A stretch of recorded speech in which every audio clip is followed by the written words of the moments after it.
So, ayan Michelle, isa pa yan, no? Hindi mo sinabi sa amin na pangalawang asawa mo na pala yan. Di ba nagsinungaling ka sa amin? Ang tatay po talaga nung kambal ko is ano po yan? Iba? Na lang po, iba po yan yung panganay. So, pangalawa na itong asawa mong si Pupot.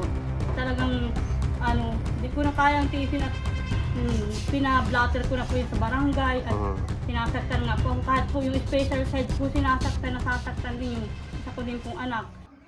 Magbibigay ako sa'yo ng tulong. Yung inuutang mo sa akin ng ano ay hindi na kita papautangin. Ibibigay ko lang sa iyo ng tulong yan. Pero, ito Michelle, hindi palagi na nandito ako sa inyo, no? Naiintindihan ko po Kuya Ren. Kung ako lang talaga ay mayroong malaking channel o marami akong okay yung sahod natin sa YouTube, hindi ako magsasabi sa inyo na hindi kayo tutulungan palagi. Gusto ko kayong bigyan kayo ng bahay o ano para o negosyo, no? Para sana ay mayroon kayong kita araw-araw. Pero yung channel natin ay malit man ang views. So ay mga kababayan, binalikan po natin si Michelle Ibana. Kasama po natin si Kuya Tony. Wala po si Tita ngayon kasi nagluto po siya ng handa ni Kuya Brooks. Kasi kayo po ay ano, tawag niya, ribbon cutting, ano, house blessings po ni Kuya Brooks ngayon. Ayan. So andun po si Titay.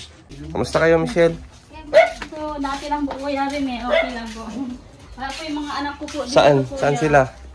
Yung isa lang po yung isa pong anak ko. Sino kasama mo dito? Si ano? Po, si Amber. Si Amber? Yung kapatid ko, nagpunta po dito. Sino kapatid mo? Yung po nasa labas. Kapatid mo yan? Yung nakakulay pula po. Saan? Pwede pala yun. Opo. Ano yun? Dito sa kapatid mo mismo sa ano? Kay Papa po. May stepmother po ako. Iba siya. Kapatid ko po sa stepmother. Pamilya mo ni si ano? Henry Ibana? Opo. Pamilya mo? Ibana po. Rizal de Ibana po. Kilala niyo po? Opo. Yung So, pilay. Michelle, ano itong ano mo? Yung natinda po ako ng, nakiangkat po ako ng ano, mais para po may pandagdag po sana ko pang bayad ko sa kuryente at Bakit? Ano nangyari? Ba't nawawalan ka ng kuryente? no, 3 po kasi ang bill ko, Kuya Ren eh. Oo, 3 ang bill dati. Binigyan kayo ng pera, hindi nyo binayaran yun?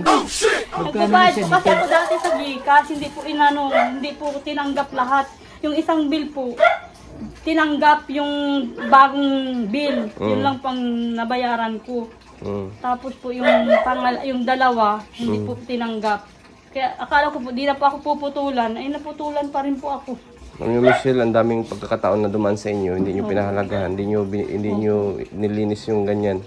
Ay paano na lang kung wala tayo dito? So saan kayo maghahagilap niyan? niyan? Matinda po ako nito ng mais para po may makaipon ako ng pambayad. Saan nyo naman inangkat yung mais na yan? Doon po sa sa kabila kay tito ko po, doon sa patanim po ng tita ko. So magkano ang ganyan? Ito po ang bigay po nito sa akin is 40 po ang kilo. 42? 40. 40 ang kilo? Opo. Binibigay ko naman po ng 60 ang kilo. May 20 lang po ako dito. So ano yan, inuutang mo lang doon? Opo, tapos babayaran ko lang po yung tubo lang po ang kukunin ko dito. Bigay ko lang po sa kanila yung puhunan. Opo. Pinayagan naman po ako na pagkabenta, saka mo babayaran. Saan yung anak mo? Opo. Saan yung anak mo na panganay? Ay, yung panganay po naroon po doon sa lula nila. Sabi ko doon muna. Saan banda? Kasi pukot po. Sabi ko doon muna kakayo at para naman kayo. So taga doon pala talaga yung asawa mo, taga Sipukot? Po? Taga Sipukot talaga yung asawa mo? Opo. So bakit di na lang kayo sumama doon sa kanya? Para kahit pa paano, malagaan kayo doon kaysa nandito kayo? Mahihirapan din po ako doon sa tubig doon. Sobrang hirap. At bundok po yun ay. Mas mahirap Opo, yung... mas mahirap po kasi doon. Hindi, mas mahirap yung magkahiwalay kayong dalawa. Dapat nagsasama kayo ng asawa mo. Kasi gaya niyan, nandito ka, imbis na yung kakarampot niyang kita, pagkasya-kasayin sa inyo, hindi niya mapagpakasya. Kasi nga, watak-watak kayo. At saka dapat naman kasi ako dito po sa amin at doon po sa kanila, mahirap din po kasi doon. Matanda man na po yung nanay niya. Mga anak ko po ay sobrang kukulit. Na high blood po sa mga anak ko. Sabi ko, Maawi na din naman po yan dito yung mga anak ko at may pasok na-enroll ko na po yan. Sabi ko, kaya kunting araw na lang po, mga 26, maawi na po sila dito. Sabi ko ganun.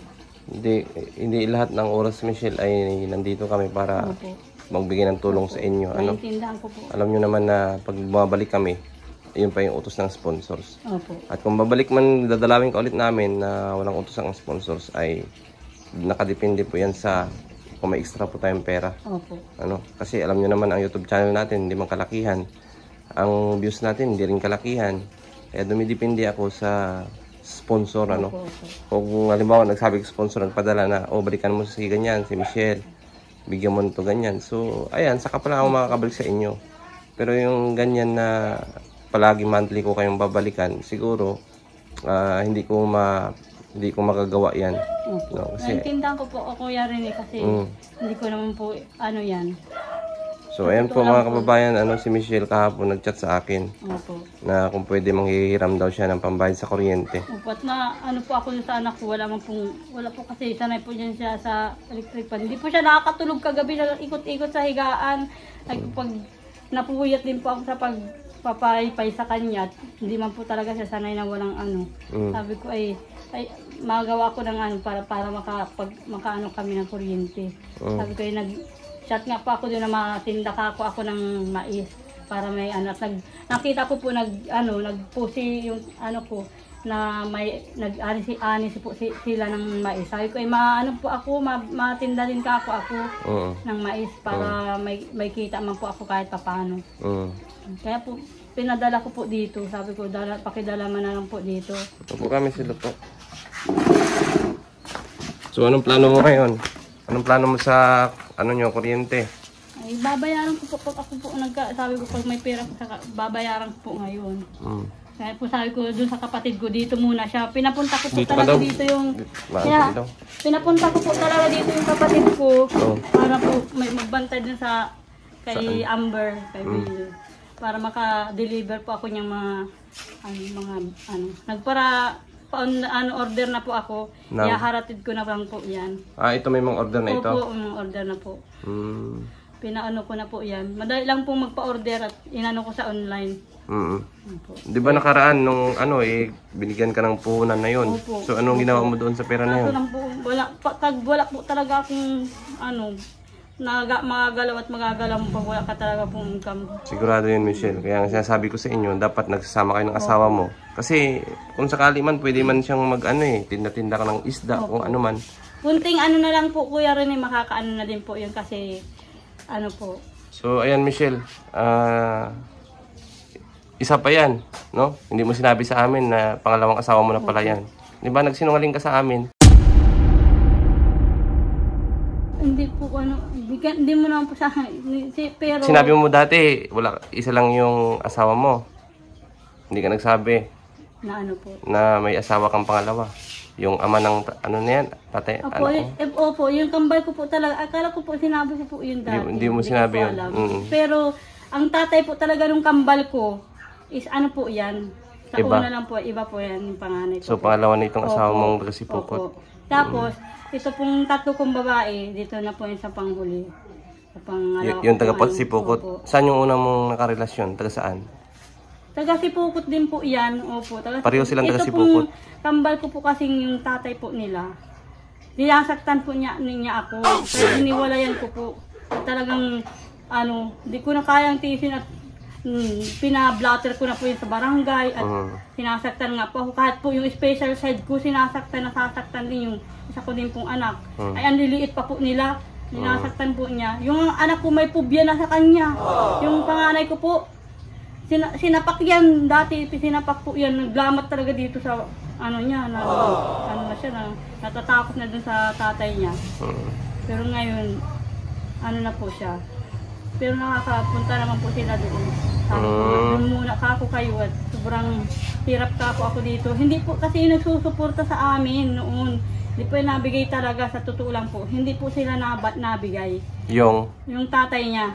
Sabi nga ni Papa, ipapatulpo na lang daw po para magbigay. Yung tatay nila, hindi po yung nabigay. Pero ngayon, yung bago mong karelasyon, yung kasal kayo? Hindi po. Wala kang pinakasalan kahit isa. Wala po. So yung panghuling ka partner mo sa buhay, nagsusuporta naman. Opo, nagsusuporta na po siya lang. Ngayon na lang po siya nagbibigay. Sabi ko doon sa anak ko, ngayon, kahit ayaw yung anak ko yung may special side po, ayaw niya doon, gusto na nga pong umuwi. Nag-iiyak po pagka-usap yung lolo niya.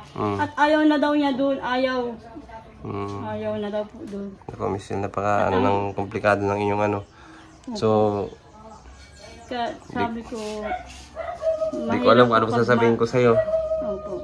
Kasi, gaya niyan, malayo kayo pareho sa pamilya. Tapos siya doon, wala rin trabaho. Ikaw dito, wala rin trabaho. So, paano kayo kakain? Kanino kayo aasa? Opo. Sabi ko nga po, iiwan ko na yung mga anak ko doon. Sabi ko, iiwan ko na lang po yung magpunta ako doon. Sabi ko, iiwan ko na lang po kayo mga anak ko dito at ako na lang po matrabaho. Sabi ko, matrabaho na lang po ako. Ano ba? May sakit ba yung pangalawang asawa? Ano mo? Wala naman. Wala, alin po. May sakit ba siya o wala naman? Wala naman po. O bakit di siya naghahanap ng trabaho? Yung tawag yan? Magtanim-tanim doon. Ano po kasi siya dati? Security po talaga siya dati. Security guard. Tapos nung mag-pandemic, nag-uwi po kami dito. Di naman po namin akalain na magpa-pandemic. Nag-uwi po kami dito. Hindi na po kami nakabalik. Sa Cavite po kami nakatira noon. Nag-uwi lang po kami dito. Parang mabakasyon lang. Ay sakto man po. Nung biglang nag-pandemic, nagkahigpitan po ba ganun. Hindi na po siya nakabalik sa trabaho niya. Ngayon po, may yung tito po niya, kinausap siya na munang mag-ano nung nyugan doon. Kaya hindi na po siya ngayon, nagbalik doon sa ngayon nagkuha muna siya ng motor at malayo po yung nyugan na sinasabi ng tito niya. Kaya doon siya nagkakapera. Sabi ko sa kanya, binibigyan mo naman ako pag may pera ka, may kita ka dyan. Binibigyan naman po ako, pero kulang pa rin po. Kaya sabi niya sa akin, kasi buwan-buwan siya naghuhulog sa motor niya. Matatapos na nga po yung hulugan ng motor niya. At para daw makakapunta na siya dito, yung lisensya naman niya ang may baboy siya doon na inalagaan. Sabi niya, pag nabenta ko yun, kukuha ko ng lisensya para mabalik-balik na siya, para makaan na din siya ng trabaho. Para may pang service na daw po siya. Sabi ko nga sa kanya, magbalik na siya dun sa pag-security niya, pwede din naman dito. Oo, madami naman papasukan dito eh. Sabi ko sa kanya, dito siya na lang magtrabaho. At may service na siya, mayroon na siyang motor. At makakakuha na po siya ng tutusin mo, bata pa yung asawa mo. No? Mas marami pa nga dapat dyan, talagang kailangan tulungan. Bukod pa sa inyo. So, yung sa atin lang naman ay, siyempre, tumutulong tayo hanggat mayroon. Pero kung wala man tayong pandulong, ay gaya niyan, pag-chat mo sa akin, buti na lang at may pera sa akin yung sponsor na nagsabing bahala ka na dyan. Kanino mo itutulong. Kaya, ayan, andito ako para siyempre, kahit pa paano, magbibigay ako sa'yo ng tulong. Yung inuutang mo sa akin ng ay hindi na kita papautangin, ibibigay ko lang sa iyo ng tulong yan. Pero, ito Michelle, hindi palagi na nandito ako sa inyo, no? Naintindihan ko po, Kuya Rene. Kung ako lang talaga ay mayroong malaking channel o marami akong okay yung sahod natin sa YouTube, hindi ako magsasabi sa inyo na hindi kayo tutulungan palagi. Gusto ko kayong bigyan kayo ng bahay o negosyo, no? Para sana ay mayroon kayong kita araw-araw. Pero yung channel natin ay malit man ang views. Gusto ko nga din po kahit paano sabi nung tita ko na bibigyan daw niya ako ng yung mga gamit sa pag-manicure, pedicure po kasi yun po. O yung nakaraan, binigyan ka ng pera. O marami yun. Pwede mo sana yun, binili mo kung binili mo yun di ba sabi ko sa iyo, yan itong huling bigay kong pera, inegosyo mo kung ano man. Kaso nga po, Kuya Rene, wala man po akong kahit gusto ko pong ibili ng ganyan nga po yung kung pang negosyo. Hindi ko po magawa. At hindi mo rin mapukusan kasi may mga anak ka dito. Sino magbabantay sa kanila? O yung anak mo, naiyak. Ngayon, lang po talaga yung ako. Kung baga po kunin mo muna yung anak maglaki mo. lang talaga yung anak kong yan. Siguro, makakaano na po ako talaga. Kunin mo muna, Michelle, yung anak mo. Naiyak. So, yun po mga kabayan. Ay, gising na si Be. Yay! I'm good. Gising na ikaw. Giting-giting na. So, paano yan? Pag nabigyan ka ng pangkuryente, Ano po? ang gagawin mo? Babayad ka? Opo, mabayad po talaga ako at ang hirap po pag walang kuryente ko rin eh. Wawa naman yan. Wawa naman yan. Ay, Palit. Bagong Tapos gising. kagabi ay mainit kaya ito pong nilagay ko sa kanyang damit. Oh. Hey, hello po kuya. Sa Michelle, Bless, ikaw, bless. 2,000 yan. Opo. Ah, Salamat po sa nag-sponsor po ng Galing. pambayad po ako ng kuryente. Promise po, ibabayad ko po talaga yun. galing yan kay grandma, ano? At, Opo. Salamat po kay grandma. mm, Salamat po, sana po ay marami pa po kayong matulungan. basta yung Michelle, Sana yung, mag-ingat po kayo lagi. oh, sikapin nyo na yung asawa mo yung makapagtrabaho, no? Kami ay hindi kami laging nag-aalalay sa inyo pag mayroon pag kinakapos kayo, no? Yung sa amin lang ay umaalalay kami kung talagang walang-wala kayo. At saka pag mayroon tayong pangtulong sa inyo. Eh paano naman yan kung matsambahan mo walang-wala tayo? Di ba? Konsensya ko pa. Naintindihan ko po kuya rin. Kasi ako hindi ako makatiis pagka mayroong ganun na chat sa akin. Kuya rin kailangan ko ng tulong ito, ganyan. Kahit pa paano, bibigay talaga ako. Hindi man yan nabablog, no? Kaya, Kung may ano lang nga po talaga, gusto ko maayos ang bahay po namin. Wala talaga po. Pero kung ganun talaga, wala naman po ako magagawa sa ano, baha-baha na dito pag nag-uulan. Sobrang sige lang, magdasal lang tayo sa Panginoon. Malay mo, dadating din po isang ang araw. oras. Oo, darating ang panahon na bibigyan tayo ng tulong. Yung mga sponsors natin, walang imposible sa kanya. No? So, anong gagawin mo sa pera? Eh, ito pong pera na ito, ibabayad ko po sa kuryente.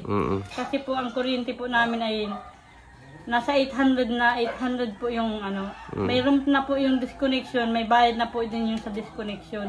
Kaya magiging ano na din po yan. Siguro nasa 1,000 na din po magagastos ko at punta po ako ng office kasi 100 ng balikan na po yun. 100 ng pamasahe.